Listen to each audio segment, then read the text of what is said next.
नमो अरिहन्ताणं नमो सिद्धाणं नमो आयरीयाणं नमो उवज्झायाणं नमो लोय सव्यसाहूनं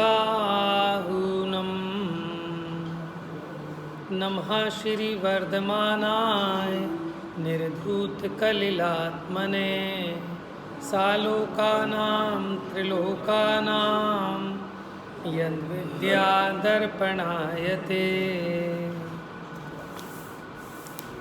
रत्नकरण श्रावकाचार्य जी ग्रंथ है। सप्तम संलेखना अधिकार के माध्यम से हम संलेखना की चर्चा कर रहे हैं। संलेखना कहो या समाधि मरण कहो, एक ही बात है। तो कल हमने चर्चा की थी कि समाधि मरण के इच्छुक को क्या करना चाहिए कि आपने अगर किसी के प्रति कोई पाप या अपराध किया हो तो पहले उससे क्षमा कराए।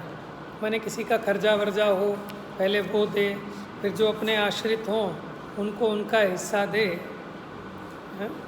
फिर संबंधियों से भी अपने ममत्व को छुड़ाए, उन्हें भी समझाए कि ना तो तुम मेरे आत्मा को जानते हो ना मैं तुम्हारे आत्मा को जानता हूँ। हमारा आपका ये शरीर संबंधी संबंध था। अब जब ये शरीर ही हम छोड़ रहे हैं तो आपके साथ अब हमारा कोई नाता नहीं है। आप भी ममत्व को छोड़ो, भेद ज्ञान करो, आप भी अपना कल्याण करो।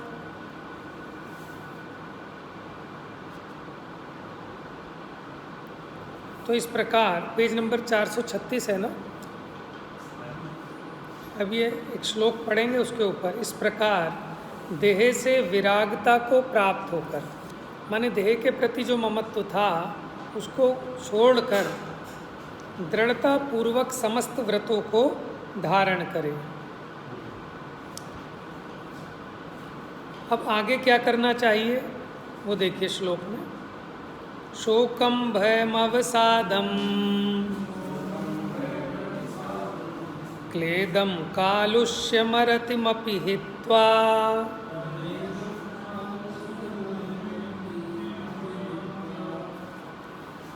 सत्वोत्साहा मूर्धीय च मनः प्रसाद्यं श्रुतैरमृतैः।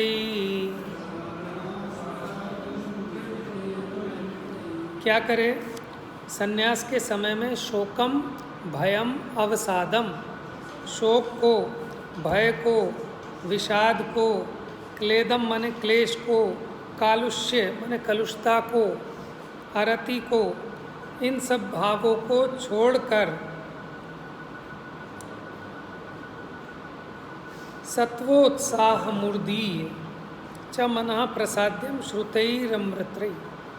क्या करे? उत्साहपूर्वक माने कायरता को छोड़कर उत्साहपूर्वक अपने आत्मा के सत्व का प्रकाश करके शास्त्र ज्ञान रूप अमृत के द्वारा मन को प्रसन्न रखना चाहिए। क्या कह रहे हैं? श्रुतम अमृतैः माने श्रुत माने भगवान की जो वाणी है, भगवान का जो उपदेश है, जो गुरुओं के माध्यम से हम तक आया है, उसके माध्यम से उस अमृत को पिए और प्रसन्न रहे। क्योंकि प्रसन्न रहना यही धर्म का लक्षण है। दुखी रहना ये अधर्म का चिन्ह है और सुखी रहना ये धर्म का चिन्ह है। कैसे पता चले कि कौन धर्मात्मा है? कि जो सुखी है वो धर्मात्मा है, जो दुखी है वो अधर्मात्मा है। क्योंकि धर्म का फल सुख है। अगर आपको लगता है ना कि हम अभी सुखी हैं तो बिना धर्म के सुख नहीं हो सकता। पहले तो सुख है क्या, इसकी भी सही पहचान होनी चाहिए। अज्ञानी प्राणी जिन विषय भोगों में, सामग्रियों में सुख ढूंढ रहा है, अगर वहाँ इसे सुख मिल गया होता तो फिर इसकी दौड़ बंद हो जानी चाहिए थी। ये विश्राम को प्राप्त होना चाहिए था, लेकिन ये एक क्षण को भी रुकता नहीं है।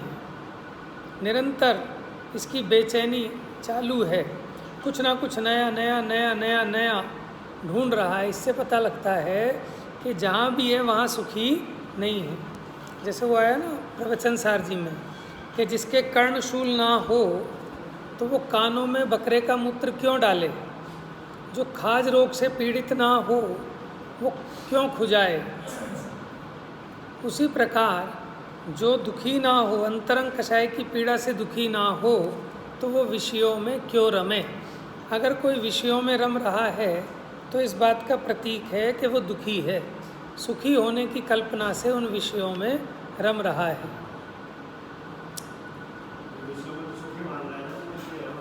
हाँ, दिख रहा है, लग रहा है इसको। जब तक लगता रहेगा तब तक छूटेगा नहीं।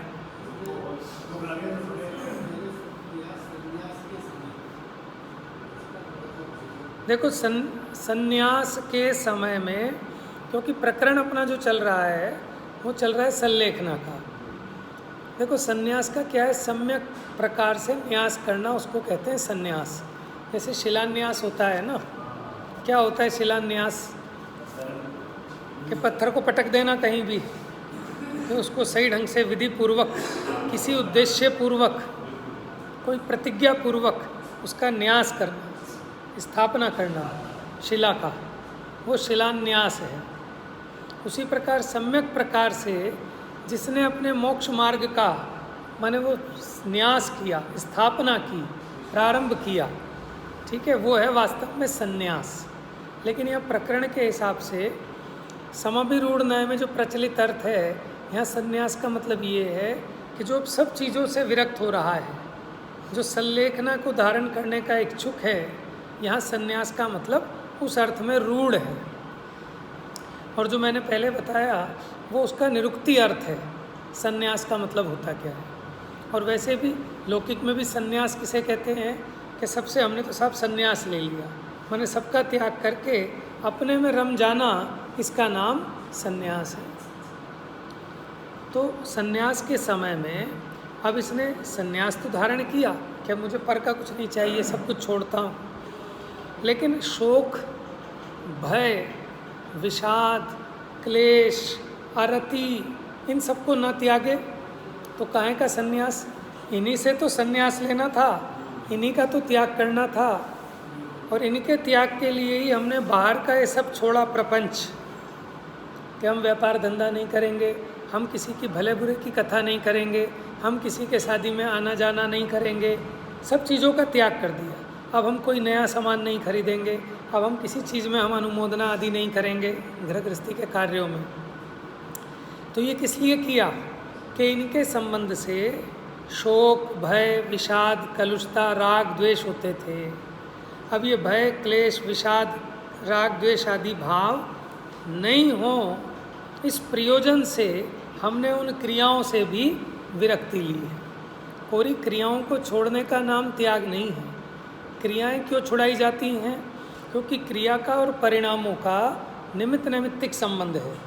मुख्य पने तो क्रिया सुधरने पर परिणाम भी सुधरते ही हैं। कदाचित किसी के ना सुधरें तो ना सुधरें, अलग बात है। इसीलिए जिनागम में जितना भी क्रिया सुधारने का उपदेश है वो परिणामों को सुधारने के लिए ही है। और ऐसा अपने भी देखने में आता है, आप अपनी थोड़ी क्रिया सुधारो तो ऑटोमेटिक आपके परिणाम सुधरते हैं। लेकिन अगर सही प्रयोजन से और किसी कषाय के लक्ष्य से करते हैं तो परिणाम सुधरते नहीं, बिगड़ते हैं। या तो किसी लोभ कषाय के वशीभूत आपने किया, या मान कषाय के वशीभूत किया, क्रोध कषाय के वशीभूत किया, माया कषाय के वशीभूत किया, तो आपको शांति प्राप्त नहीं होगी। क्योंकि अंदर में तो वो कषाय की अग्नि जल रही है, वो तो उसमें ईंधन डाल रहा है। अच्छा, इसने 1 लाख दिए, मेरे 2 लाख, 2 लाख मेरे 4 लाख, तो इससे तुझे शांति नहीं मिलेगी, पीड़ा बढ़ेगी है? और फिर बाद में 10 लाख रुपए बोल के तो आ जाएगा। अब फिर अंदर अंदर में कितने परिणामों की हानि करेगा आपने, या फिर चुकाएगा ही नहीं, चुकाएगा ही नहीं कि हम पे है ही नहीं, ले लो, है ही नहीं, तो नंगे हैं, क्या होगा फिर? तो कितने परिणामों में पीड़ा। तो वो कषाय की तीव्रता में किया गया काम है। वो मान लो कर भी दे, घर बेच के भी दे दे, तो और महा दुखी होएगा और पाप बांधेगा। तो इसलिए कषायों में देखो, लौकिक क्षेत्र में कषाय होती है ना, उससे इतना महापाप का बंध नहीं होता। लेकिन धर्म क्षेत्र में जो कषाय है वो महापाप को बंद करने वाली है। चारों में से कोई कषाय हो, चाहे क्रोध हो, चाहे मान हो, चाहे माया हो, चाहे लोभ हो, भैया इन सब कषायों को धोने के लिए तो यहाँ मंदिर में आए हैं। और यहाँ मंदिर में आके भी अगर ये किया तो अब इसका निस्तारा कहाँ होगा। देखो, हमने किसी सामान्य आदमी के साथ छल किया तो राजा से हम माफ़ करा लेंगे, लेकिन जो राजा से ही छल किया अब उसकी माफ़ी कहाँ मिलेगी। ये जीव घबराता नहीं है, सोचता नहीं। तो भयभीत रहना चाहिए कि ज्ञानी भयभीत भी रहता है कि जहाँ रहना चाहिए वहाँ भयभीत रहता है। अज्ञानी जहाँ भय होना चाहिए वहाँ तो भयभीत नहीं होता, और जहाँ भय नहीं होना चाहिए वहाँ भयभीत होता है। समझ में आया? पाप भीरू होना चाहिए तो पापों से तो नहीं डरता अज्ञानी है। और काहे से डरेगा? कि धर्म करने से डरेगा। मंदिर में आने से भय लगेगा, स्वाध्याय में आने से भय लगेगा, उसको विषयों के त्याग में भय लगेगा। ज्ञानी को पाप में जाने से, कषाय में जाने से भय लगता है। कल बताया था ना, आत्म के अहित क्या है? आत्मा का अहित करने वाले कौन हैं? क्या होते हैं? विषय। जो 5 इंद्रिय के भोग हैं उनको कहते हैं विषय। और कषाय क्रोध, मान, माया, लोभ, ये हैं कषाय। तो ये विषय और कषाय, ये दोनों के दोनों आत्मा का घात करने वाले, बुरा करने वाले। देखो, दुनिया में आप चाहे कुछ भी करना, ठीक है, लेकिन जहाँ आकर वो सारे पाप धुल जाते हैं, कम से कम वहाँ आके मत करना। ये दुनिया में पाप करके आता है तो गंगा में नहा के धो लेता है, लेकिन जो गंगा को ही मैली करे, गंगा में ही गंदगी फैलाए, वो कहाँ धोएगा बेचारा।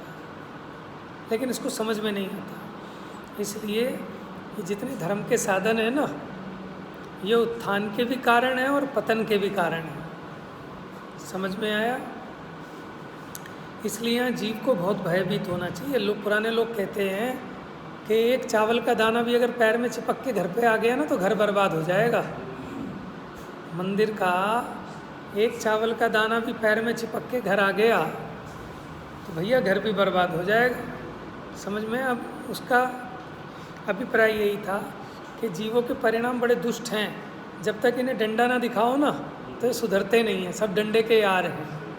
वास्तव में तो अभिप्राय का खेल है, क्योंकि हमारा प्रयोजन ये थोड़ी था कि हमें कोई मंदिर के सामग्री खींच के लानी है घर में। वो तो ठीक है, गलती से आ गई, नासमझी से आ गई, तो भी इतना माने भय मानते थे लोग। तब इतना सब ठीक ठाक था, जितना बाहर का आचरण था, क्रिया थी, लोग बेईमानी नहीं करते थे। लेकिन अब लोगों का थोड़े पढ़ लिख गए हैं तो सोचते हैं कि ये तो क्रियाएं, इनसे क्या होता है। तो क्रिया बिगड़ी तो परिणाम भी बिगड़ा, सारा का सारा आचरण भ्रष्ट हो गया और परिणामों की हानि हो गई जीव की। समझ में आया? लोग सोचते थे, घरों में सोचते हैं ना, फालतू में एसी ना चलाएं, बिना मतलब बिल ज़्यादा आ जाएगा, क्योंकि 30 यूनिट तो फ्री हैं, उसके ऊपर आ गया तो फिर पूरा ही बिल आएगा। लेकिन मंदिर में आके क्यों है बुद्धि नहीं लगती? घर में तो लगती है, मंदिर में नहीं लगती ना। तो अब सोचो फिर हमारे कैसे परिणाम हैं। घर की एक लाइट फालतू नहीं जलने देते, अरे खूब उजाला हो रहा है, काहे को लाइट जल रही है, लेकिन मंदिर की नहीं लगती। हम अपने घर में एसी होगा तो भी गर्मी में रह लेंगे, छोड़ो ना, बिल आएगा। और मंदिर में आते ही सबसे पहले एसी खोलो, अपनी जेब से तो नहीं जाना। तो आपने कुछ लिया नहीं, लग ऐसा रहा है, लेकिन आप सोचो आपके परिणाम कैसे हैं। समझ में आया? घर पे खाते हैं तो 2 रोटी खाते हैं, बादाम भी खाओगे तो 5 खा लोगे, 10 खा लोगे। और यहाँ अगर फ्री की व्यवस्था की जाए तो 20-30 भी खा जाएंगे, गिनेंगे 1-2 ही। तो माने यही तो अपने परिणाम है जीव के, ये परिणामों की कलुषता है। बात ये नहीं है कि खाने की मनाही है, खाने के लिए ही है, लेकिन ये जीव के परिणामों में क्या है, इसको परिणामों का फल है। ठीक है, देने वाला दातार तो ये कहता है 10 रोटी नहीं, आप 20 खाओ, हमारी तो भावना ये है, लेकिन खा के मर मत जाओ। समझ में आया? ना तो कसाय में मरो और ना इस शरीर का भी घात करो। नहीं समझे? हम बढ़िया सुस्वादु पकवान खिलाओ, ठीक है, ये तो माने खिलाने वाले का भाव रहता है, भाई जो दातार है कि हम तो बढ़िया सुस्वादु पकवान खिलाएंगे, लेकिन खिलाओगे तो भैया अच्छी बात है, आपका भाव बहुत अच्छा है, लेकिन ये जो जीव है ना, इनकी पाचन क्षमता भी नहीं है और जिव्या के लोलुपी तो सभी हैं। अब ये खिला के फिर आप रखोगे 2 बजे का प्रवचन है, तो कोई प्रवचन में नहीं आएगा, जो आ भी जाएगा वो भी स्वप्न लोक में विचरण करेगा। समझ में आया? इसलिए वास्तव में अब क्या है कि दिखावे का काम ज़्यादा हो गया है, नहीं तो सही में ठीक है, छोले भी नहीं बनाने चाहिए आदमी को, सिंपल जो सिंपल दाल हो, रोटी ज़्यादा हो, ये घिया लौकी, समझ में आया ना, खाएगा भी हिसाब से, पचाएगा भी ठीक से, स्वस्थ भी रहेगा, स्वाध्याय में भी मन लगेगा। समझ में आया ना कि हम कोई, अब देखो हर प्रकार की सोच है कि जब कभी कोई चीज़ दिखावा करना हो तो बात अलग है, लेकिन अब हमें अपना कल्याण करना है और दूसरे के भी कल्याण में निमित्त होना है। मैंने अपने यहाँ कोई ज्ञानी धर्मात्मा है, अब हम उन्हें ऐसी चीज़ खिला दें कि वो अपने कमरे पे जाके ना तो लिख पाएँ कुछ, ना पढ़ पाएँ, तो हम उनकी आराधना में सहयोगी बने या बाधक बने। समझ में है ना? देखो सामने वाले को तो विवेक चाहिए ही चाहिए, लेकिन जो दातार है उसके भी गुण होते हैं कि उसमें एक विज्ञान नाम का भी गुण होता है, बुद्धिपूर्वक सोच समझ के कब किसको क्या देना। अगर बुजुर्ग हैं तो उनकी पाचन क्षमता कैसी होगी उसके माफिक देना, जवान हैं तो कैसा देना, कि आज 20 किलोमीटर चल के आए हैं तो क्या देना। समझ में आया ना? ये सोचते हैं कि नहीं सोचते हैं? तो ये सब, तो हम ये कह रहे थे कि अन्य क्षेत्र में किए पाप तो धर्म क्षेत्र में होते नष्ट, और धर्म क्षेत्र में किए पाप कैसे हो जाते? वज्रलेप की भांति वो ऐसे हो जाते हैं कि कभी मिटने वाले नहीं हैं। तो इसलिए यहाँ तो सारे माने वो चप्पल उतारते हैं ना, वहाँ कई लोग लगा के रखते हैं स्लोगन कि बाहर से लाए हुए जो सभी विकार हैं उनको यहीं छोड़कर मंदिर में प्रवेश करें। तो हाथ पैर धोते हैं मंदिर के बाहर, उसका मतलब है शुद्धि, लेकिन खाली काया की शुद्धि नहीं, मन की भी शुद्धि, वचन की भी शुद्धि। मंदिर में आके काया से कोई ऐसी चेष्टा नहीं करना कि किसी के रैपट मार दो, किसी के मुक्का मार दो, किसी को धक्का मार दो। तो काया की हिंसा नहीं करना, वचन की भी हिंसा नहीं करना कि तुझे मार दूंगा, तुझे देख लूँगा, इतना तो नहीं, लेकिन मन की भी हिंसा नहीं करना। क्यों? कि किसी दूसरे का नुकसान नहीं है, अपना ही नुकसान है ना? दूसरे के परिणामों में माने वो हिंसा किसे कहते हैं कि किसी को मारना, सताना, दुख देना, ये तो हिंसा है। और खुद को सताना, खुद को दुख देना, ये तो सबसे बड़ी हिंसा है। अपने आत्मा में क्रोध, मान, माया, लोभ, इन भावों को उत्पन्न होने देना, इनकी वृद्धि करना, इससे बड़ी कोई हिंसा नहीं है। हम कह रहे हैं तुम किसी पे उपकार मत करो, बस अपने पे उपकार करो कि भैया गुस्सा नहीं करेंगे। समझ में आया? तो ये इस संन्यास के समय बात रखने की बहुत कीमती है, नहीं तो सारा संन्यास एक तरफ, पूरे नरक के द्वार खुल जाते हैं जीव के। समझ में आया? तो इसलिए अपनी शक्ति, सामर्थ्य थोड़ा सा बुद्धिपूर्वक ये विचार करके, हर एक क्रिया का फल परिणामों के हिसाब से है। आप ये बताओ कि आपने भगवान पे 1 लुटिया डाली और किसी ने 4 लुटिया डाली, किसको जल्दी मिलेगा? पुण्य ज़्यादा किसको मिलेगा? चलो मोक्ष तो दूर की बात है।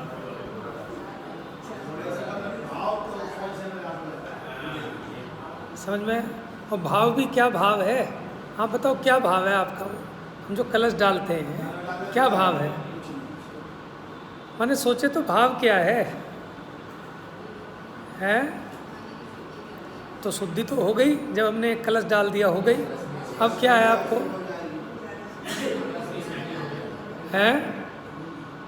क्या भाव है बताओ? अपना भाव खुद पकड़ना है। समझ में? जबरदस्ती मैं भी कोई ज़रूरत नहीं है उसकी। बल्कि आप सोचो कि उतना जल डालोगे, अब उसको खपाओगे कहाँ? उसका निपटारा कैसे करोगे? अभी नहीं होएगी, इधर उधर ही फेंकोगे फिर।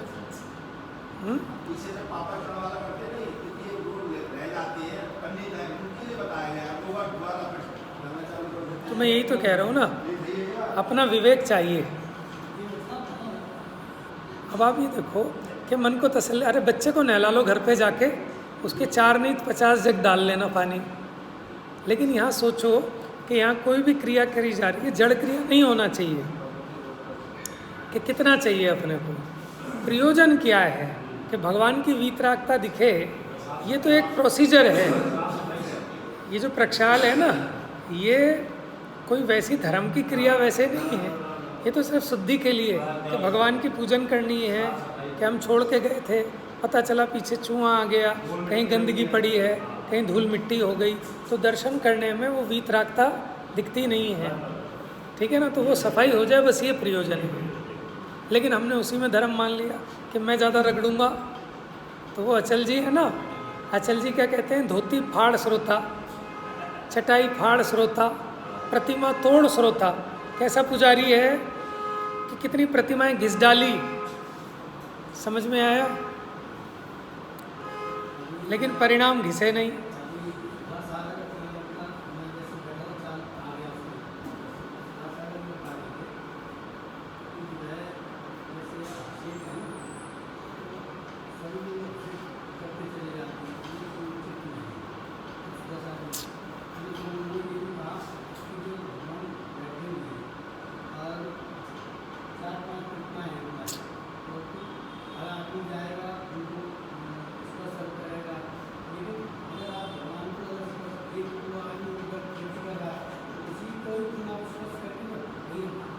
हाँ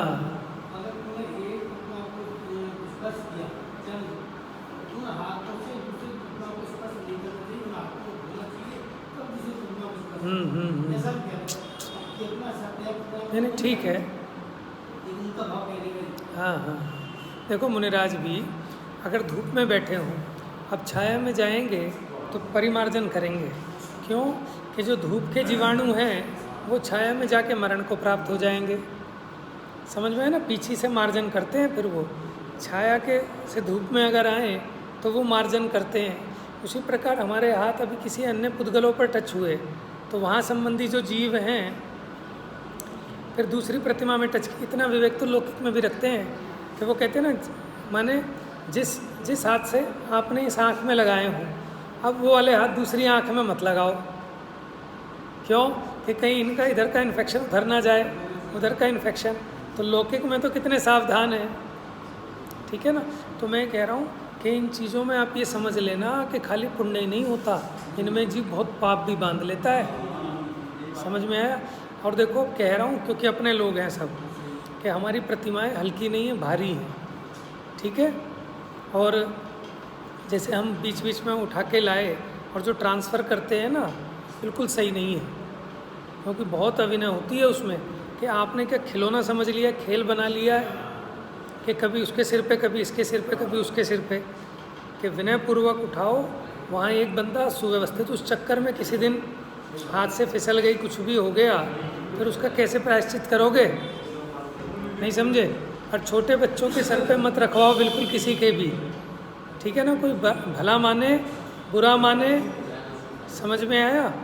क्योंकि उसको भी आप पाप से बचा रहे हो कि चरण छू लो, इतना बहुत है ना। नहीं तो बहुत जगह तो वो भी बैन कर देते हैं, भैया सब बार बार नहीं छुएंगे। क्योंकि देखो हर किसी को शुद्धता का विवेक नहीं है। मैंने ऐसा देखा, लोग अपने घर से आए, अंडरवेयर बनियान भी चेंज नहीं किया, धोती दुपट्टा पहना आ गए। तो परमानेंट फिक्स होने चाहिए कि जिसको शुद्धि का विवेक हो। किसी से छू रहे हैं, फिर प्रतिमा छू रहे हैं, अब कौन बोले, समझ में आया, है ना। अब जिससे बोलो वही कहता है कि तुम्हें क्या परेशानी है, तुम कोई मंदिर के प्रधान हो, समझ में आया।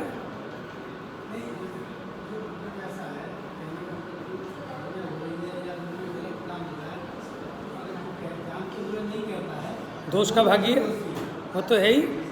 देखो उचित जगह में जहाँ बोलना चाहिए वहाँ नहीं बोले तो भी पाप का अनुमोदना का फल है उसको। ठीक है, तो जहाँ नहीं बोलना चाहिए वहाँ मत बोलो, लेकिन जहाँ बोलना बहुत ज़रूरी हो वहाँ तरीका ठीक होना चाहिए, विनय से हाथ जोड़ के, नहीं तो अपनी एक व्यवस्था पहले से ही बनानी चाहिए कि किसी को मौका ही ना मिले, आपस में समझा कर बुझा कर, हैं। चलो खैर, हम तो इस बात से निकल गए कि जो सन्यास की बात है वहाँ तो ये जीव को ये कालुषता है, क्रोध मान माया लोभ, ये छोड़ने ही चाहिए।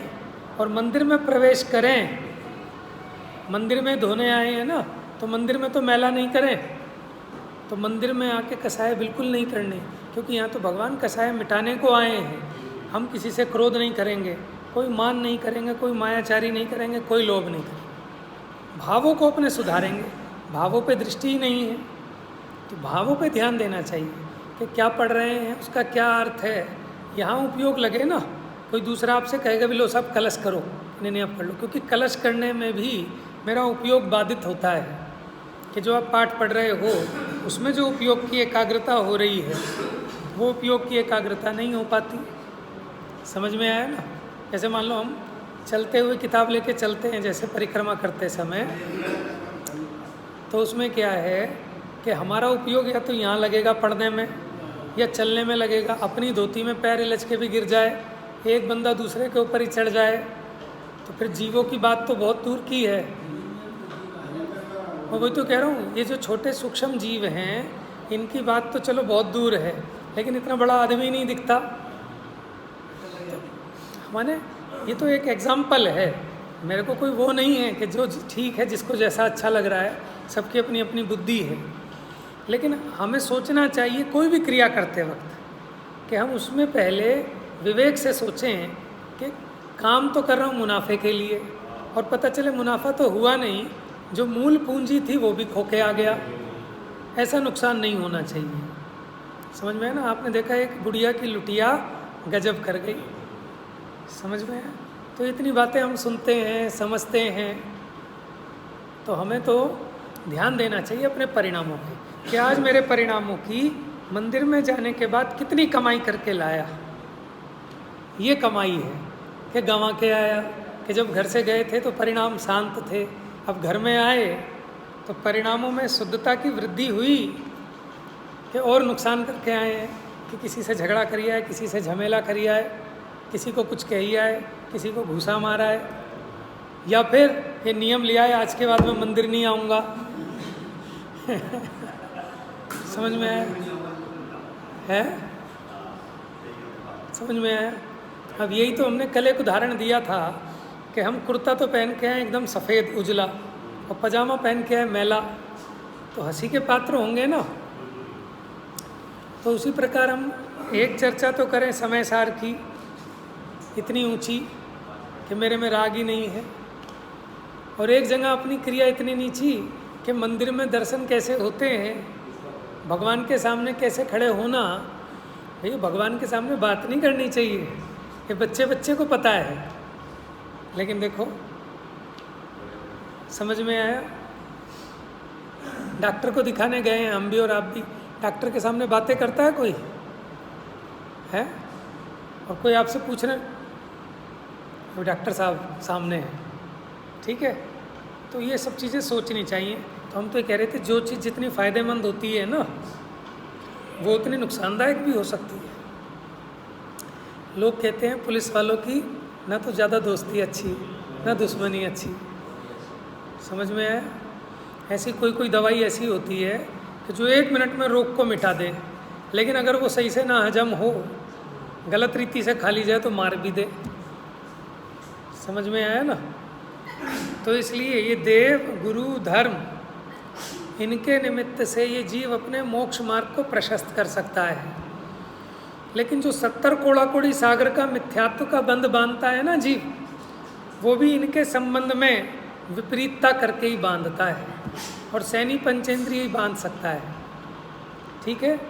तो जो चीज़ जितनी कीमती है उसका महत्व बहुत ज़्यादा है। जो तलवार इतनी बढ़िया पहनी है कि सारे दुश्मनों की गर्दन उड़ा सकती है, तो वो अपनी भी गर्दन उड़ा सकती है। बाज़ार से खरीद के लाए भैया बहुत बढ़िया वाला चाकू दो, लेकिन कई बार वो बड़ा घातक हो जाता है अपने लिए। रोज़ ही हाथ कटने लगता है उससे, इतना ज़्यादा पहना है, हाथ लगाते ही कट जाए। ठीक है। तो बहुत सावधानी की ज़रूरत है। तो चर्चा तो इस सन्यास की चल रही है कि ये भी सब उसी के अंश हैं, इसीलिए तो इसी भावना से तो मंदिर आ रहे हैं कि थोड़ी थोड़ी शिक्षा आप ग्रहण कर रहे हैं कि मैं थोड़े समय के लिए समता भाव में रहूँगा। इसका नाम सामायिक है कि अब मैं मंदिर आया हूँ, यहाँ चप्पल उतारी हैं और दुनिया के सारे काम, सारे विकल्प, सारी कसाएँ यहीं चप्पल के साथ उतार दी और फिर जल से शुद्धि कर ली। फिर क्या बोलते हैं, निस्सही निस्सही निस्सही, कि समस्त सांसारिक कार्यों का निषेध, उनके विकल्प का भी निषेध। अब आप भूल जाओ कि भक्ति में कोई नहीं है, कि एक बस भगवान है और एक मैं हूँ। जैसे कहते हैं समय सार बनाया गया है मेरे, तो ऐसे वीतरागी परमात्मा ये बस मुझे ये दिखने चाहिए, इसके सिवाय कोई दूसरा दिखना ही नहीं चाहिए। अर्जुन को पूछा ना कि भाई बताओ तुम्हें क्या दिख रहा है, वो निशाना लगाने के लिए दिया था सामने वो चिड़िया की आँख पर। भीम से पूछा तो उसने कहा साहब पेड़ भी दिख रहा है, चिड़िया भी दिख रही है, चिड़िया की आँख, हाँ वो भी दिख रही है, छोड़ दे चल आगे।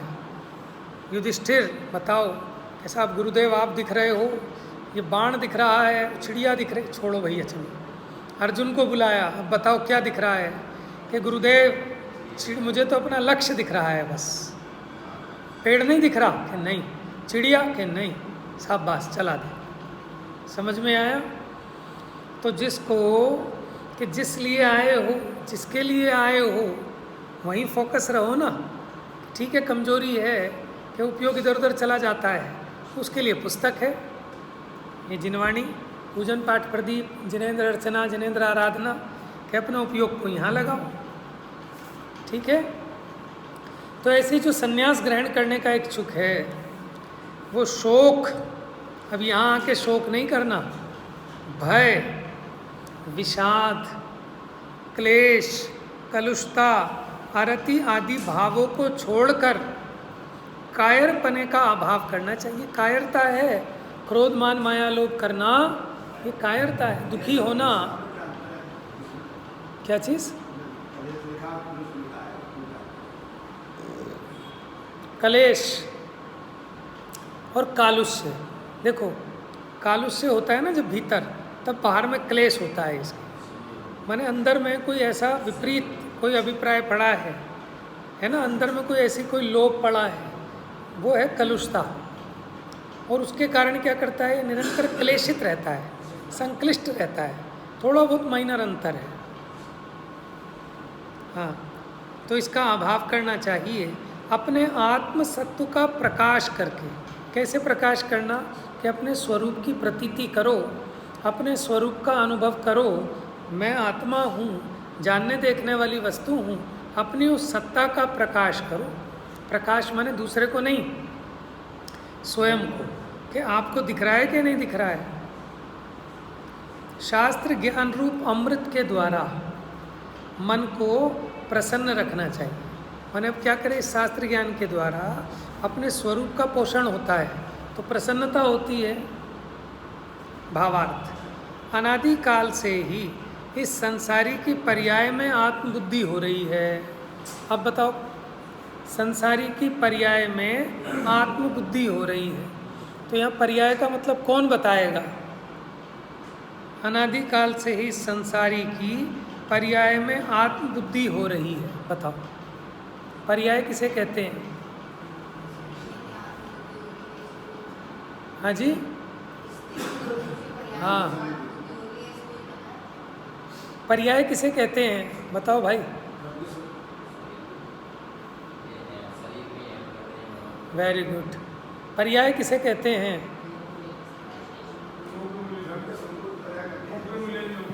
हाँ, आपको इतना नहीं पता कि गुणों के परिणमन को पर्याय कहते हैं?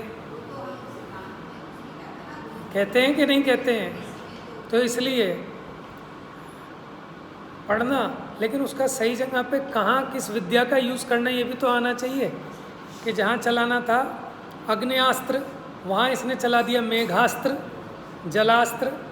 समझ में आ गया कि आपको सारी विद्याएं, आपको वो ऐसा बाण भी आपके पास कि जल की बारिश हो जाएगी, आपके पास ऐसा बाण भी है कि अग्नि बरस जाएगी। ठीक है, लेकिन ये तो पता होना चाहिए कि कब कौन सा बाण छोड़ना है। बच्चा क्वेश्चन आंसर तो सारे याद करके गया है, फार्मूले भी सारे याद हैं, लेकिन इतनी भी तो समझ होनी चाहिए कि किस प्रश्न में कौन सा फार्मूला यूज़ करना है। समझ में आया? तो ऐसे ये जीव को ये तो पता है कि गुणों के परिणमन को पर्याय कहते हैं, और सभी जगह वही ठोकने लगता है कि अब जब यहाँ चर्चा चल रही है कि अनादि से इसकी पर्याय में आत्मबुद्धि हो रही है, तो अब बताओ गुणों के परिणमन में कौन आत्मबुद्धि कर रहा है? जो कर रहा है वो तो ज्ञानी है, वो अज्ञानी थोड़े ही है। अपने ज्ञान दर्शन चारित्र आदि गुण हैं, उनका जो परिणमन है उनमें अगर आत्मबुद्धि करे तो फिर वो मिथ्या दृष्टि नहीं कहलाएगा। तो यहाँ पर्याय का मतलब ये मनुष्य पर्याय, समझ में आया ना? ये जो पर्याय मिली इसमें आत्मबुद्धि हो रही है। आत्मबुद्धि का मतलब है कि यही मैं हूँ, तथा पर्याय के नाश को ही अपना नाश मान रहा है कि पर्याय देह नष्ट होगी और इसको क्या लगता है कि मैं नष्ट हो जाऊंगा। जब पर्याय का नाश होना धन परिग्रह स्त्री पुत्र मित्र बांधव आदि समस्त संयोग का वियोग होता दिखाई देता है तो मिथ्या दृष्टि को बड़ा शोक उत्पन्न होता है। समझ में आया? आज आपकी एक चीज़ खो जाए तो परिणामों में कितना क्लेश होता है। समझ में? जैसे आप यहाँ आए पूजा में और आपका एक चश्मा ही खो जाए 1000-2000 रुपये का, तो परिणामों में कितना क्लेश होता है। और आप ये सोचो जितनी आपकी संपदा है, आपने जो परिणामों को खराब कर करके जोड़ी है, क्रोध मान माया लोभ कर करके जिसको इकट्ठा किया है, सब चीज़ें अब ये सारी की सारी एक साथ खो जाएंगी। क्या होगा? ये सारा आपका परिग्रह, सारे आपके संयोग, स्त्री पुत्र मकान दुकान, ये सब एक साथ खो जाएंगे, तो सोचो कितना इसका कलेजा फटेगा। तभी तो क्या अति संक्लेश भावते मर्यो घोर स्वप्र सागर में पड़े, कि ऐसे संक्लेश परिणामों से मरण को प्राप्त होगा। क्योंकि मरण समय में इसको लगता है अरे मैंने तो इतना बढ़िया अपने लिए मकान बनाया था, अब ये भी छूट जाएगा, अरे मेरा बच्चा भी छूट जाएगा, मेरी बीवी, मेरा ये मेरा वो, इन सारे संयोगों में इसको सुख बुद्धि थी, अब सारी चीज़ें किसी की एक साथ छीन ली जैसे। समझ में आया? सोचो कितना दुख होगा। अभी एक पेन खो जाए 100 रुपये का, अरे 100 का क्या 2 रुपये वाले के लिए भी दुखी होता है जी। कैसे छूटेंगे बताओ? कैसे सुगति होगी? कैसे समाधि मरण होगा? कैसे बोधि लाभ होगा? है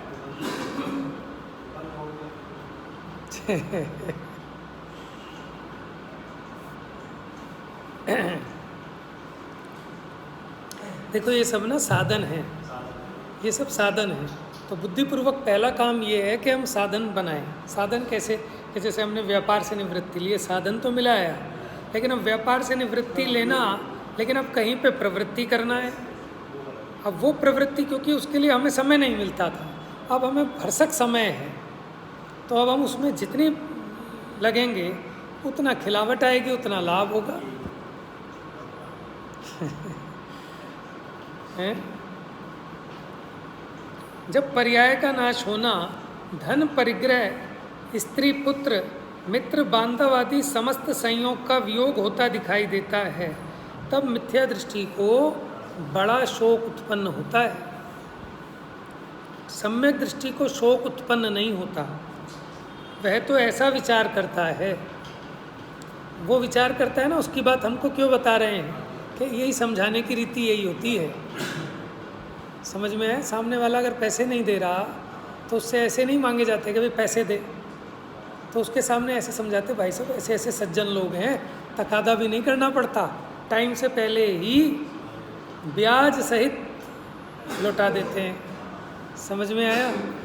तो उपदेश की रीति तो ऐसे ही है कि थर्ड पर्सन पे कही जाती है, समझनी फर्स्ट पर्सन पे। आपको लग रहा है कि सम्यक दृष्टि के लिए कह रहे हैं, तो हमें कह रहे हैं कि भैया तुम भी सोचो, सुधरो।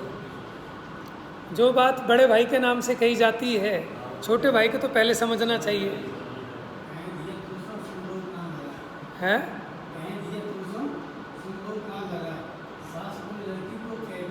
हाँ, बहू को कह रही है। समझ में आया ना? और 4 बहुएं हों तो जो पुरानी बहू होती है ना, उसको डांट मारी जाती है ताकि जो नई बहू है ये सब सुधर जाए। समझ में आया? देखो कैसा विचार करता है सम्यक दृष्टि। हे आत्मन, पर्यायें तो अनंता अनंत प्राप्त हो होकर छूट गई हैं। मैंने कितने सारे शरीर धारण किए और छोड़ दिए। ये शरीर तो रोगों की उत्पत्ति का स्थान है, ये रोगों के रहने का ठिकाना है। नित्य ही क्षुधा, देखो सबसे बड़ा रोग है भूख, ये रोग नहीं लगता। और घर जाके जो भोजन कर रहे हैं वो दवाई है, काहे की? ये क्षुधा रूपी रोग की। लेकिन इसको दवाई समझ के खा रहे हैं क्या? मुझे तो तब लगता है कि होली के बाद में जैसे पाठ होता है तो सब जगह होता है कि आपके लिए बढ़िया खोमचों का भी अरेंजमेंट है, विधान के बाद खोमचों का भी अरेंजमेंट है। तो जो खोमचे हैं माने वो दवाई है। माने डॉक्टर ये कहे कि आपके लिए आज बढ़िया दवाई का अरेंजमेंट है।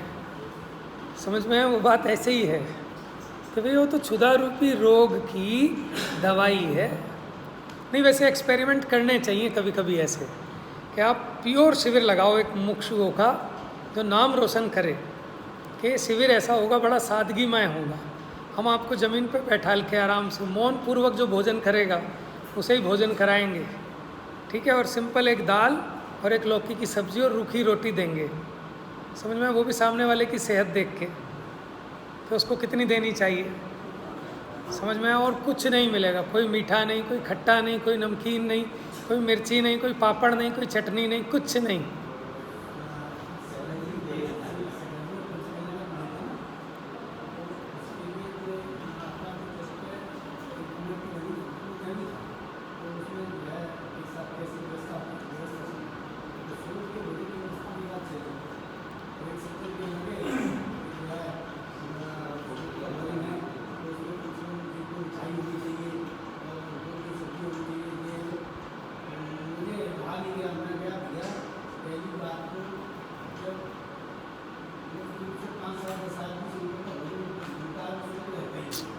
सही बात है।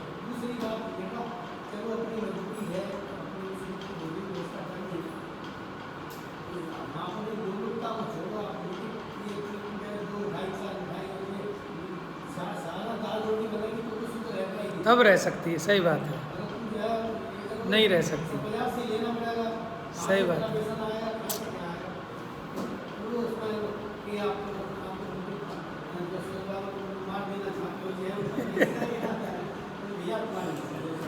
देखो भरत जी ने सबको इनवाइट किया अपनी हवेली पर, भोजन के लिए आमंत्रित किया और रास्ते में घास वाला रास्ता दिया, घास लगी थी। अब उनमें क्या हुआ, सब तो आ गए भर भर के, लेकिन कुछ लोग वहीं रुके रह गए। अब जो वहाँ रुके रह गए तो उन्होंने उसे अलग मार्ग से प्रवेश कराया, उनका बड़ा सम्मान किया और उन्हें ब्राह्मण ऐसी उपाधि दी और ये कहा कि माने राजकोष से इनकी सारी व्यवस्था होगी, ये सिर्फ पढ़ने पढ़ाने का, समाज को शिक्षित करने का, धर्म आराधना का काम करेंगे, इनको कोई व्यापार धंधे की आवश्यकता नहीं है। उनको माने एक तरह से इनाम दिया गया। तो छन्नी से छान लिया ना, तो आप छान लो कि वास्तव में सच्चे आराधक कौन है। माने हम ऐसे शिविर तो लगाते हैं कि जिसमें 2000 लोग आएँ, 1000 लोग आएँ। अब एक ऐसा शिविर भी लगा के देखो कि जिसमें सच्चे आराधक आएँ, छटके आएँ, चाहे 4 आएँ। समझ में आया ना? लेकिन अब वो छन्ने कैसे लगाएंगे कि वो छन्ने यही होंगे सारे कि यहाँ सिर्फ लौकी की सब्ज़ी और एक दाल के साथ रूखी रोटी मिलेगी और एक ही टाइम भोजन मिलेगा, दूसरे टाइम पानी मिलेगा बस। अब देखो जो छटके आएंगे वो वास्तव में धर्म आराधना के आराधक आएंगे, है ना। लेकिन अब क्या है कि कुएं में भांग पड़ी है, ठीक है, क्या होगा? नहीं तो ऐसे लोग चाहिए ही नहीं ना।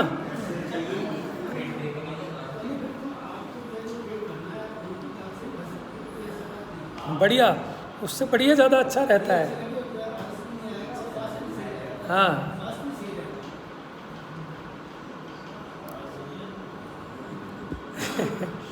चलिए, तो ये सब क्या है कि दातार के जो 7 गुण गिनाए हैं ना, उसमें सब हैं ये।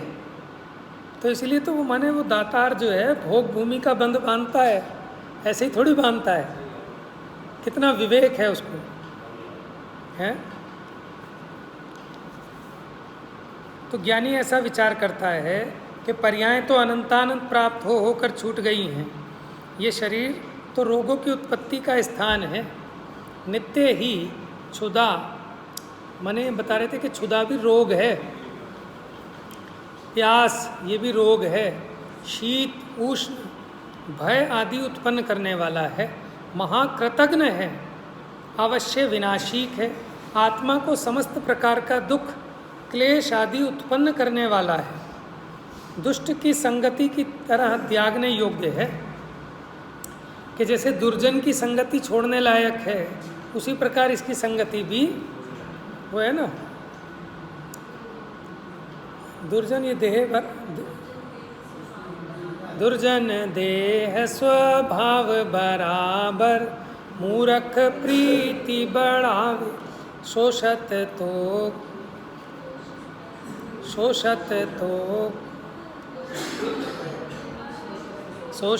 सुख उपजावे। कि जैसे कोई दुष्ट होता है ना, उसको खिलाओ पिलाओ, वो और सर पे बैठता है, परेशान करता है, और उसका शोषण करो तब सही रहता है। उसी प्रकार ये जो देह है, इसका स्वभाव भी दुर्जन के समान है। आप इसका जितना पोषण करेंगे उतना ये आपको दुखी करेगी, और जितना आप इसका शोषण करेंगे उतना ये सुख उपजाएगी, सही चलेगी। आप दो इसको थोड़ा ज़्यादा आराम फरमाओ इसको, तो बिगड़ जाता है। दुष्ट की संगत की तरह त्यागने योग्य है, समस्त दुखों का बीज है, महासंताप उद्वेग को उत्पन्न करने वाला है, सदाकाल भय करने वाला है, बंदी गृह के समान पराधीन करने वाला है। दुखों की जितनी भी जातियां हैं वे सब इसका साथ होने से भोगनी पड़ती हैं। माने देह के प्रति जो इसका राग है वो तुड़ा रहे हैं। आत्मा के स्वरूप को भुलाने वाला, चाह की दाह को उत्पन्न करने वाला, महामलिन कृमि के समूह से भरा हुआ। पेट में बहुत कीड़े हैं सबके, समझ में पता नहीं होता, छोटे बड़े कितने पलते रहते हैं। महादुर्गंधमय दुष्ट भ्राता के समान नित्य क्लेशों को उत्पन्न करने में समर्थ, अनमारण शत्रु, कि जिसको मारना बड़ा कठिन है। जैसे देह का ऐसा जो देह का स्वरूप है, तो ऐसा देह का अगर वियोग हो रहा है तो इसका क्या शोक मनाना। इसलिए ज्ञानी शोक को छोड़ देते हैं, मरण का भय नहीं करते, विषाद स्नेह कलुषता अरति भाव को छोड़कर उत्साह व धैर्य प्रकट करके श्रुत ज्ञान रूप अमृत को पीकर मन को तृप्त करते हैं। ठीक है जी, तो इस प्रकार अपनी चर्चा इसमें काफ़ी हो गई। अब इसके आगे जो चर्चा चलेगी, अभी भावना प्रधान है, मृत्यु महोत्सव पाठ है। अब इसको प्रथमान योग के उदाहरण दे देकर कि देख तेरे पे तो तुमरे जी ये कौन दुख है, मृत्यु महोत्सव भारी, कि उनके ऊपर ऐसे ऐसे कष्ट आए वो तो बेचैन नहीं हुए, तेरे पे तो ऐसा कोई कष्ट ही नहीं है। सीता सती को देखो, अंजना को देखो, क्या तुम पे कभी ऐसा कष्ट आया है? क्या तुम्हारे आदमी ने कभी ऐसे घर से निकाला? फिर तुम काहे को रो रहे हो? समझ में आया? तो वो चर्चा अब इसमें वैराग्य प्रधान चर्चा है। जा वाणी के ज्ञान से